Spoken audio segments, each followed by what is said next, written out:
Hello, everybody, and welcome back to another episode of Mondays with Mundy. And you're looking at him, Jim Mundy, the historian, at least for now, of the Legacy Foundation, or the Union League Legacy Foundation. And I say that because breaking news, this is the penultimate episode of Mondays with Mundy. And to put that in English, this is the second to last episode because I am retiring at the end of December on the 28th. So after this, there's only one more episode left. And then you can all go back to having lives and stuff like that. Maybe even me too. We'll find out. Uh, so, but thanks for tuning in. I hope you enjoy this episode. So, in consulting with my colleague, Kira Foley-Tasman, we thought it'd be kind of fun if I talked about just some memories I had of working at the League, because I've been there since 1978. That's 45 years, which is a long time.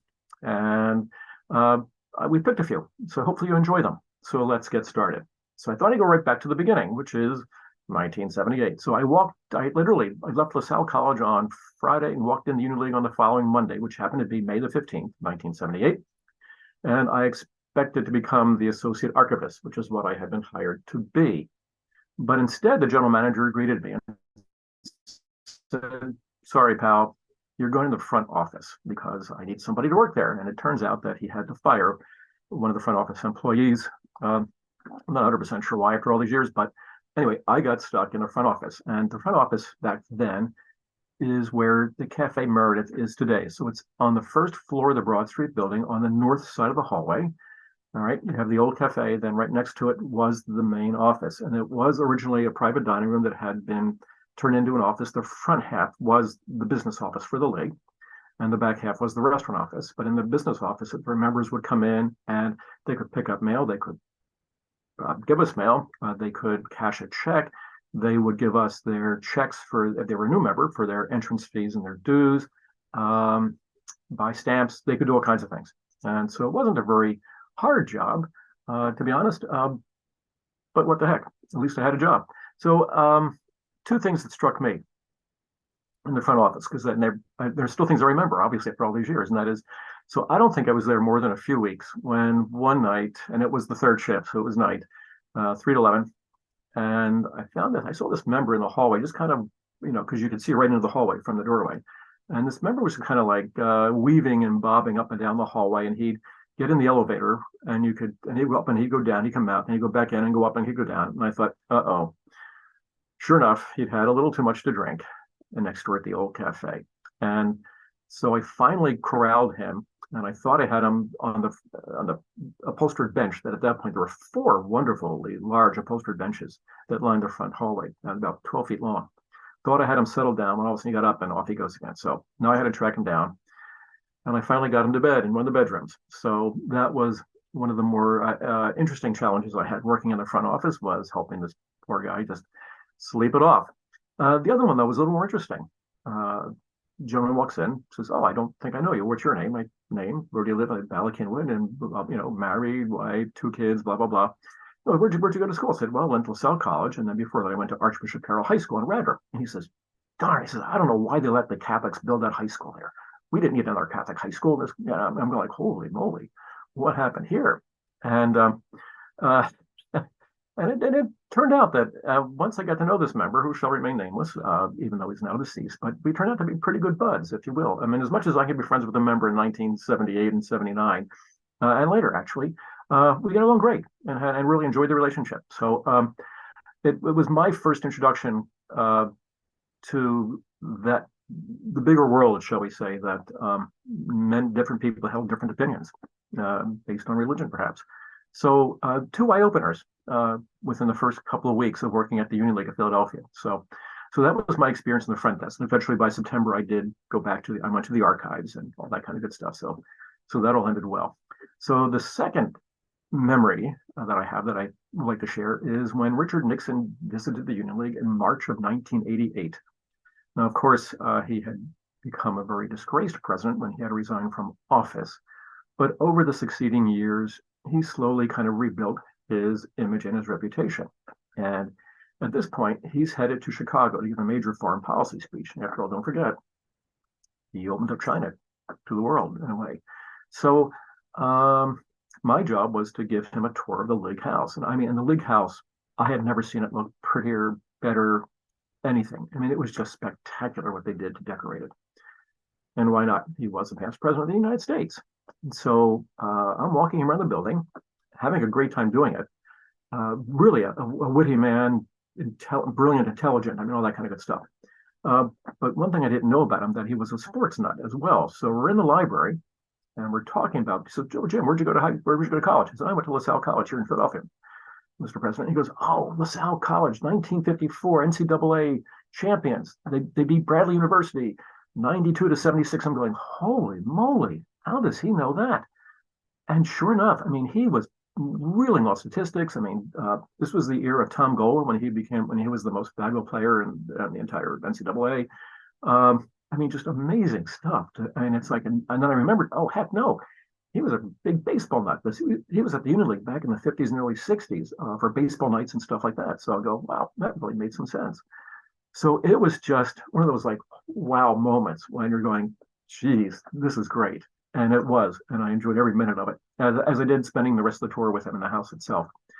Really wonderful guy. And later on, he would sign a book to me that I still have. So neat stuff there. So third, all right, it's about a general manager. I'll talk about two general managers. So this was Stan Orr. Stan came to the league in, I'm going to say, the fall of 1988, and Stan was basically, I think, a farm boy from mid-Iowa. I think Dubuque, got a football scholarship to Cornell, played on the football team until he got injured, and that ended that. But he was also what they call a hotelie. So he started hotel management at Cornell, which was at that point the best one in the country for producing that kind of manager. And after graduating, Stan, I think, spent some years in the Air Force and in Europe. And when he came back, he ended up, I believe, working for the Marriott Corporation. I know he did for a number of years, but he would eventually also end up being the general manager, like at the Firestone Country Club, for instance, in Akron, Ohio, one of the great, golf clubs, always hosting PGA Tour events and stuff like that. So Stan's background was extensive and varied, and interesting to say the least. But and in 1992, I let Stan talk me into shifting from collections management to club management. And so I got to know him, which was fun. I mean, it really was. And one of the things I learned about Stan is that he didn't like unions. He hated them with a passion because he'd been through union negotiations when he was at the Marriott Corporation and stuff like that. And boy, he said, they're useless, they're worthless. It's just once you get a union in it's just constant fighting, and he hated them with a passion. So it's 93 and 94. I'm guessing it was 1994 when Dave Auten was the president of the Union League. And Dave Auten was just one of the epitome of a Philadelphia gentleman. I mean, he really was. At this point, he's a lawyer with Reed Smith, the firm from Pittsburgh. He's like senior partner. He's Mr. Union League. I mean, he'd been vice presidents of things and on the board and things like that. And just a wonderful man all the way around. But he had a wicked sense of humor. So when he was elected president, I'm going to say in December of, it would be 92, when he takes office, in December, January of 93, the front cover of the banner imitated the New York Times headline when Dewey lost to Harry Truman. It said, was it Truman defeats Dewey? No, Dewey defeats Truman, and holds it up. And right, so anyway, so they took a photograph of Dave Auten holding up the banner saying, Truman defeats Dewey, or I forget what it was, but obviously a sense of humor. So I cooked up this scheme with Stan Orr's admin assistant, Betty Rasher, and for April Fool's Day that year, and that we would have Dave Auten send Stan Orr a fax, because that's how we communicated in the early 90s by fax, that said, "Dear Stan, I just got a phone call from a lawyer representing a group of Union League employees who wish to form a union. Please call me as soon as possible. Serious situation we need to discuss." And so Dave Auten's office faxes it. Betty gets it, takes it into Stan, and I have never in my life heard a stream of expletives that came out of anybody's mouth as many as did Stan's. It was a hoot. I mean, he was really upset. And Betty and I are trying to keep a straight face through the whole thing. And finally, we just had a laugh and cracked up and told him what we did. And he was He was he laughed after a while. It took him a while, but he laughed eventually. So there was fun stuff like that that we were doing at the same time inside the league, and we had a lot of good times as well. So from Stan Orr moved to Jeff McFadden, and why not? He's still the general manager. Jeff just celebrated his 25th anniversary at the league in November, and I can still remember when I met Jeff for the first time. At this point, the archives. I'm back in collections management. I'd made the shift in October '96. And the archives is on the fifth floor in the far northwest corner. And to come down the hall, and this is the back of the house, and to get to the office itself, I had a corner office. I actually had a really nice office. I had windows on two sides, the desk in between. It was spectacular. But to get to the office, you had to go past a couple of porcelain toilets that I had saved from being destroyed because they had a UL seal on the rim of them, which I thought was pretty neat. They've all have found good homes, although we still have one. There was this big giant porcelain bathtub because all the plumbing on it was done in brass, for crying out loud, and fun stuff like that. And that found a good home. But anyway, so Jeff, I don't know what the heck Jeff was thinking when he had to walk past this hallway full of porcelains and then get to my office and go, who am I going to meet now? And it was kind of fun. Jeff didn't know what to think. I don't think he'd ever run across anybody like me in my position in the two clubs in which he had worked previously. And we had a nice conversation. But one thing I remember about Jeff, though, is that he kept saying, like, either you're red and rotten or you're green and growing. And I'm going like, okay, Jeff, what are you trying to tell me? Which one am I? Am I one of them or am I not? Kind of fun thing there. So that was always, I can still remember that first conversation with Jeff. So hopefully he thinks that I was green and growing, obviously, since I managed to survive all these years. So who knows? So that was that one. And then shortly after that, over the 10 years that or 90, no, let's just say 92 to 96, from 6 is 4, right, Jim? Okay. So let's just say that for about 4 or 5 years, things were kind of crazy in the archival world and in the art world because I was also the art curator at this point. And Lincoln Hall, specifically, is where we hang our league presidential portraits. And the retiring president gets the portrait on the north wall, flanking the center stage. And of course, then when you put a new one up, you have to shift them all around and stuff like that. And I just thought, let's just solve this once and for all. And because they were out of order, they were different shapes and sizes everywhere. And I thought, let's just do it chronologically, starting in what would be the northeast corner and wrap our way around Lincoln Hall and end up in the north wall. And even if we leave some space, that's fine, because at least now we know where paintings are going to go. And that's what I did. I did it by myself, actually, believe it or not. I learned how to hang paintings from the chief engineer, Charlie Thee. And I'm sure I had some help, but by and large, I remember doing most of it myself, which was really kind of fun and challenging to think that I could actually do that kind of thing. So anyway, so I get the painting sung. And what was it? I know what it was. So we had two presidents who are part of the story. First is J. Permore Richards, who was president in 66 and 67. At that point, the youngest president was in his early 50s. A very socially prominent man in Philadelphia. He and his wife both, Rhoda Wagner Richards, were really kind of like the Union League power couple in a way, if you will. And then in 1986, the league president was Robert G. Wilder. And Mr. Wilder was the president of Lewis, Gilman, and Kynette, which was the city's largest marketing public relations firm, and also a very prominent Philadelphian, but also in places like New York and Chicago, Washington, where he had other contacts and stuff like that. And while nothing really exciting happened on Mr. Richards' watch, shall we say, but Mr. Wilder was the president who pushed through, if you will, the admission of women members to the league at the board meeting, in May 19th and 20th of 1986. And then the first women were admitted at the board meeting in August of that summer. And so Mr. Wilder really, had quite the feather in his cap. And so I'm back in the archives again, and I had just rearranged Lincoln Hall and whatnot. And Mr. Wilder would come in and say, Jim, Mr. Richards' portrait is in the bottom row. Everybody can see him, and he deserves that shot. Rah, rah, rah.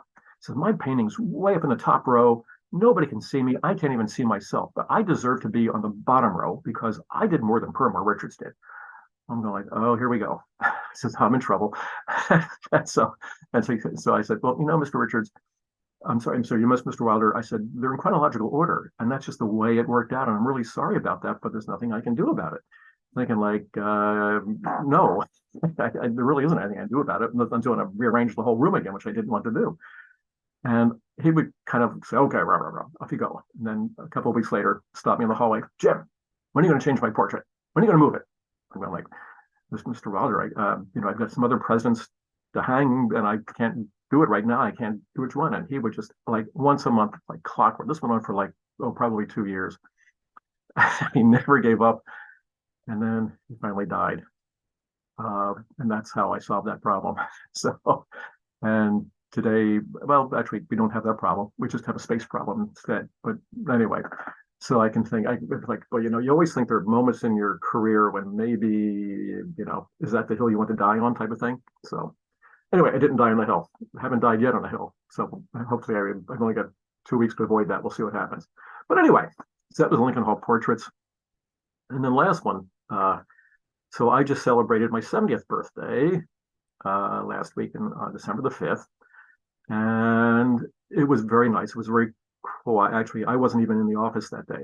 But on the next day, my colleagues, or was it the next day? Was the day? It was just on Thursday. Threw me I had a little tiny party, cake, blah blah blah. Because I really don't like birthday parties. I don't like birthdays, period. But back in 1960, I'm sorry, no, when I turned 60, I'm sorry. 10 years before, they threw a hell of a party for me. And again, it was Kira, who's the mastermind behind all these subversive activities in the department, and then John Miko, the executive director. And I'm really stupid about picking up clues about things like that. I had no idea it was going to happen. It was in the Sando room, as I recall, and I walked in, and everybody's wearing bow ties, like these big, sparkly bow ties and stuff like that. My wife was there, but kids were there. I don't think the grandkids were there, but friends were there. I mean, it was just, and the room was full of members and stuff like that. And the highlight of the day, I thought, was that the cake was in the form of a bow tie. So that was just a really fun party. And I know I sound like a curmudgeon by saying, "Oh, I don't want a birthday party," but I did enjoy it, and I thank everybody profusely for it. And it was great, and it was a wonderful memory. And I've had many of them, but those are the ones that I've picked out to tell you about right now. So I hope you've enjoyed them. I hope you've enjoyed watching these Mondays with Mundy. I hope you watch the last one, if you will, in 2 weeks. And actually, if it airs, it'll air on Monday, the 25th of December, Christmas Day. So we'll see what's in that one, won't we? So in the meantime, thank you all sincerely and from the bottom of my heart for having stuck with these episodes. Geez, since what, 2020? Wow, good stuff. So in between, now the next one, take care, stay well, and get ready for the holidays. Thanks all for watching. Goodbye.